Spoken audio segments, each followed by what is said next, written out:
Сәлем баршаңызға. Бүгін үй жағдайында өте дәмді, керемет, етсіз, майсыз 10 минутта дайын болатын шашпа макарон жасаймыз. Ол үшін менің YouTube каналыма тіркеліп, лайк басып, комментарий жазуды ұмытпаңыздар. Видеомды соңына дейін көріңіздер. Ең алдымен тапамызға макаронымызды алып, жақсылап қуырып аламыз. Макаронымыз қызара бастағанда үстіне пияз салып, оны да қуырып аламыз.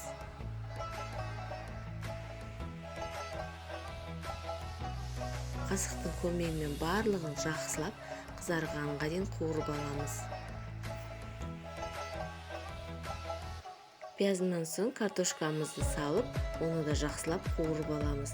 Барлығын қасықтың көмегімен жақсылап ары-бері қозғап қуырып болған соң үстіне ыстық қайнап тұрған ыстық су құямыз. Мұздай су құюға болмайды, себебі біздің макаронымыз езіліп кетеді. Ыстық су құйсақ өте дәмді, езілмей шашпа макарон болып шығады.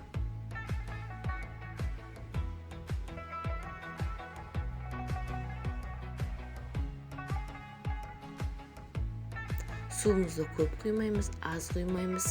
Макаронымызбен бірдей қылып суымызды құйып, отымыздың астын аз ғана жай қойып қоямыз. Қатты қоюға болмайды, жабысып қалады, сондықтан отымыздың астын аз ғана жай қылып қойып қоямыз. Дәміне қарай тұзымызды саламыз.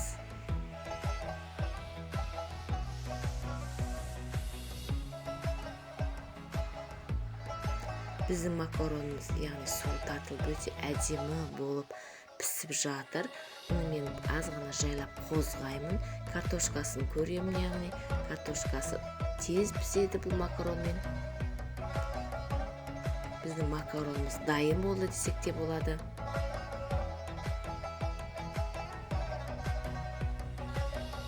Тағы бір рет қозғап, бетін жауып қоямын.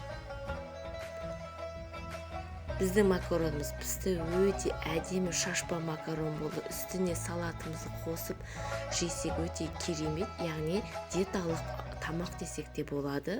Бұны папа тамағы дейміз. Тойымды тамақ, сіздер де жасап көріңіздер, сіздерге ұнайды деген сенімдемін.